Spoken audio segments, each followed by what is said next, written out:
घातला. इडली तयार आहे, नाश्ता करायला चल, यायलास का तू? मी म्हणलं म्हणजे हे अश्मयुगातले यू कॅन क्लिअरली हिअर, तुम्हाला ते स्पष्ट च ऐकू येतं, कावळ्याच्या काव मध्ये क ऐकू येतं, कुत्र्याच्या भुंकण्यामधून भ ऐकू येतं. म्हणजे हे व्यंजन प्राण्यांना आणि पक्ष्यांना सुद्धा कदाचित माहित. आजही कर्नाटकमध्ये मत्तूर नावाचं गाव आहे डॉक्टर, त्या ठिकाणी प्रत्येक जण संस्कृतच बोलतो. नमस्कार, माझ्यासोबत आहेत आज संस्कृतचे विद्वान, आमचे आदरणीय वंदनीय श्री जयदीपजी कोपरेकर सर, परभणी येथून. आणि हा माझा पहिला पॉडकास्ट आहे आणि सरांनी आपला वेळ काढून माझ्यासाठी वेळ दिला, त्यासाठी सरांचा धन्यवाद सर. आणि आम्ही जास्त काही नाही, आज इन्फॉर्मल गप्पा करणार आहोत की संस्कृत भाषेवर, आणि संस्कृत भाषेची निर्मिती कशी झाली, संस्कृत भाषेचं काय विज्ञान आहे त्याच्यावर आपण चर्चा करू. सर, संस्कृत भाषेबद्दल आपण बोलू, निर्मिती त्याची कशी झाली.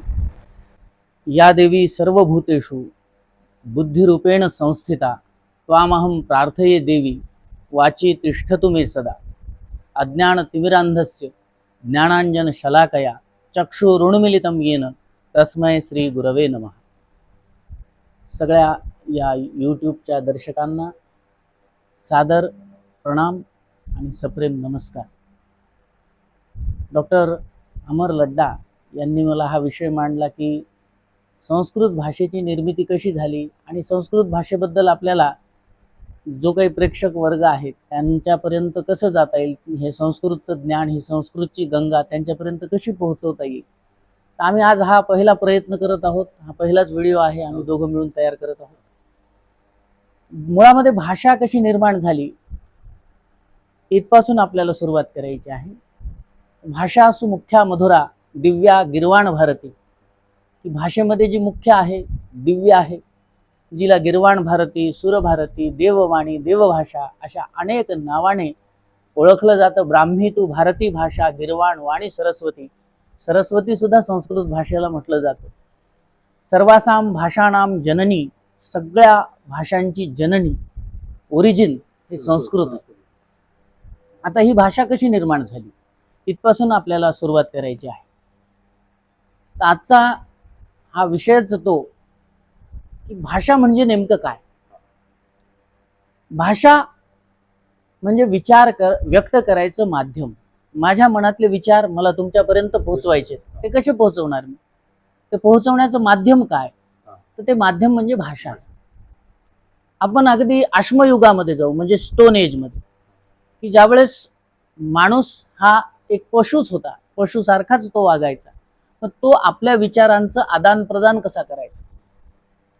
तर जसे प्राणी पक्षी एकमेकांसोबत कम्युनिकेट होतात, एकमेकांसोबत वार्तालाप करतात, अगदी त्याच पद्धतीने माणूस सुद्धा एकमेकांसोबत कम्युनिकेट व्हायचा.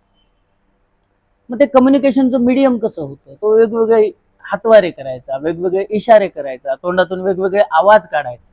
आणि डॉक्टर, तुम्हाला आश्चर्य वाटेल बरं का, अश्मयुगामध्ये वापरल्या जाणारे जे काही डायलॉग्स आहेत ते आजही आपण व्यवहारामध्ये वापरतो. उदाहरणार्थ, आता सकाळी आईनं नाश्त्याला इडली बनवली, आवाज दिला तुम्हाला की चला इडली तयार आहे, नाश्ता करायचा का, आपण रिस्पॉन्स दिला. ती सुद्धा कम्युनिकेशन मीडियम, म्हणजे त्या काळातला, अश्मयुगातला.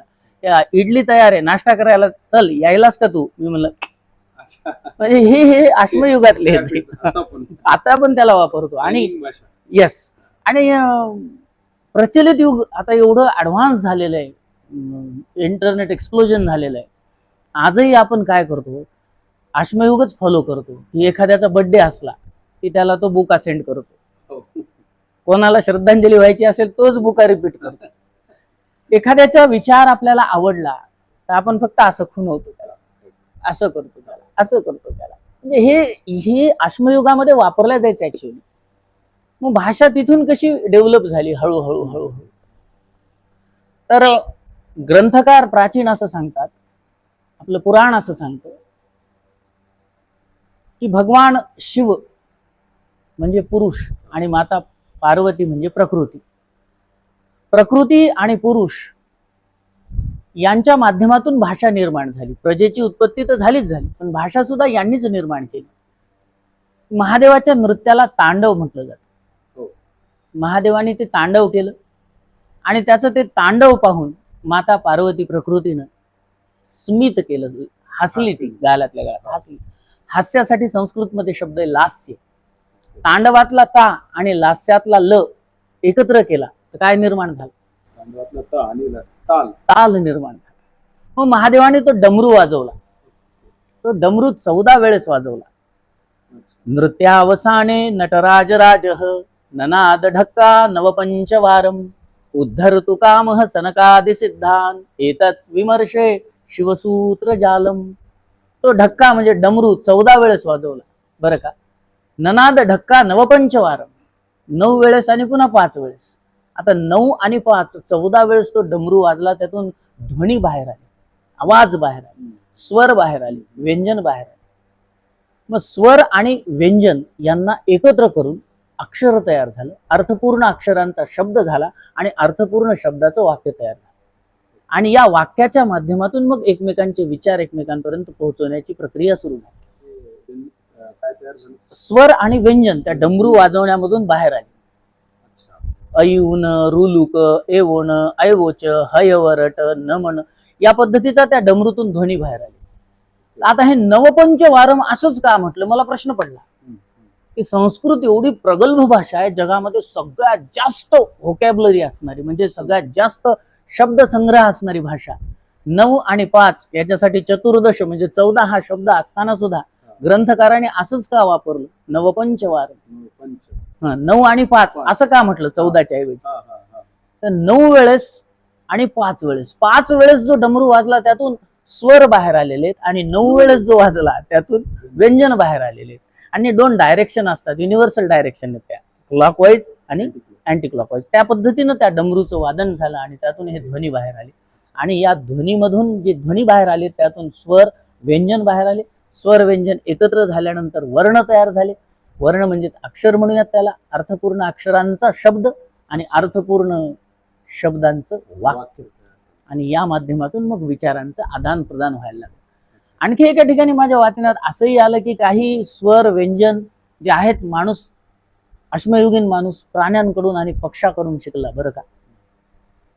अगदी चिमणीच्या चिवचिवाटामध्ये चचा जो व्यंजन आहे त्याचा यू कॅन क्लिअरली हिअर, तुम्हाला ते स्पष्ट च ऐकू येतं. कावळ्याच्या कावकाव मध्ये क ऐकू येतं, कुत्र्याच्या भुंकण्यामधून भ ऐकू येतं.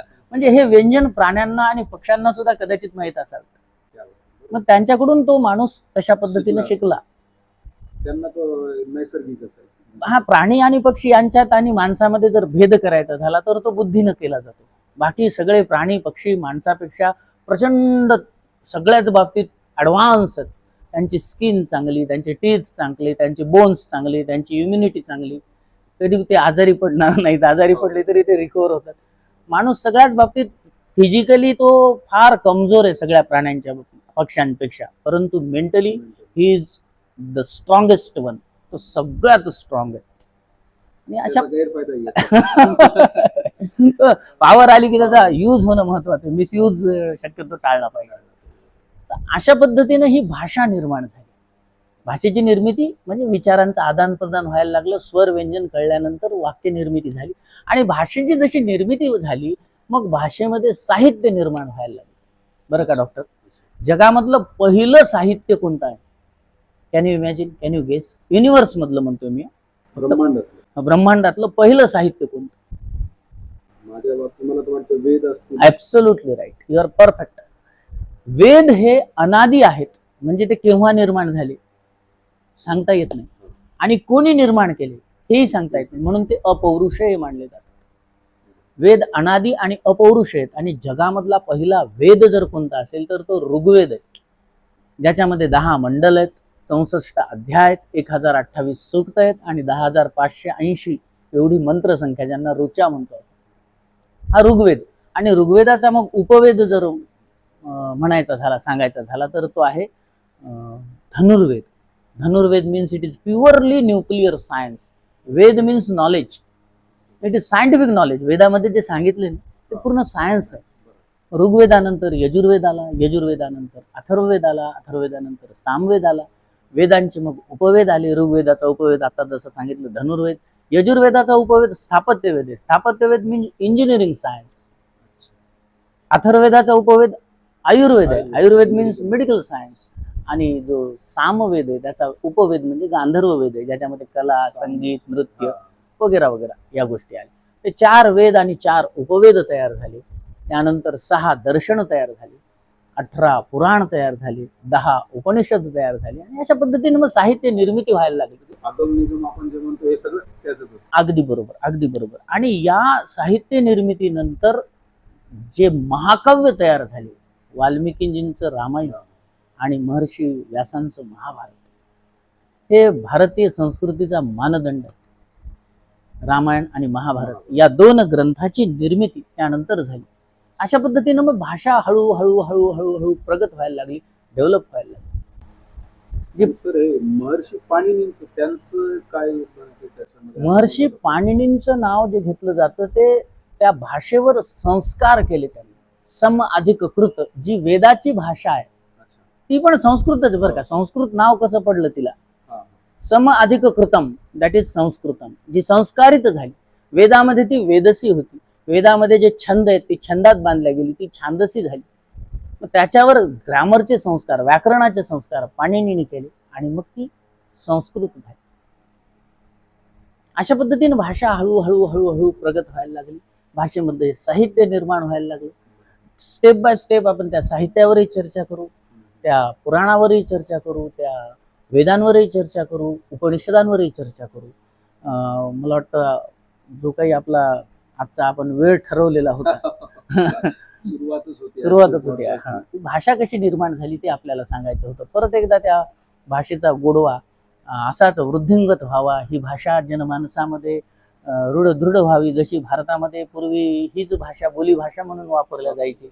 आजही कर्नाटकमध्ये मत्तूर नावाचं गाव आहे डॉक्टर, त्या ठिकाणी प्रत्येक जण संस्कृतच बोलतो. अच्छा. आज यस, मत्तूर नावाचं गाव आहे. त्या गावाची बोलीभाषा पूर्णतः संस्कृत आहे. संस्कृत ही शास्त्र शुद्ध भाषा आहे. It is grammatically perfect one. जे बोललं जातं तेच वाचलं जातं, जे वाचलं जातं तेच लिहिलं जातं आणि जे लिहिलं जातं तेच पुन्हा वाचलं जातं. म्हणजे इंग्लिश सारखं नाही की कुठं पी सायलेंट होतं, कुठं आर सायलेंट असतं, तसं नाही. It is perfect language. NASA सुद्धा मान्य करते की त्यांना ज्यावेळेस टॉकिंग कॉम्प्युटर तयार करायचे, सुपर कॉम्प्युटर तयार करायचे, त्याच्यासाठी संस्कृत ही सगळ्यात आयडियल लँग्वेज. कारण समजा इंग्लिशमध्ये व्हॉइस कमांड द्यायचा आहे, नो म्हणायचं, नो KNOW पण नो होतं, NO पण नो. इथं तर पझल होईल ना, त्याला त्या समजणार नाही संगणकाला, त्या कॉम्प्युटरला. Sanskrit is the perfect language by all means. आता ती कशी परफेक्ट आहे, काय परफेक्ट आहे, याच्याबद्दल आपण सविस्तर चर्चा आपल्या पुढच्या भागामध्ये करू. ते आम्ही सुरुवात केली संस्कृतच्या पॉडकास्ट. म्हणजे आज पहिला पॉडकास्ट आणि आम्ही ठरवला की संस्कृत भाषेवर आपण हा पॉडकास्ट करावा. त्यासाठी सरांनी आपला अमूल्य वेळ दिला आणि पहिलाच पॉडकास्ट असल्यामुळे माझे पण हावभाव शब्द कुठे चुकले असतील ते मी दुरुस्त करू. आम्हालाही काही सवय नाही असं युट्यूबवर वगैरे असं म्हणजे स्वतःला व्यक्त होण्याची. ही माझी पण आयुष्यातली पहिलीच वेळ आहे. डॉक्टरांचे खूप खूप धन्यवाद देतो आणि सगळ्या ऑडियन्सला वदतु संस्कृतम जयतु भारतम. धन्यवाद.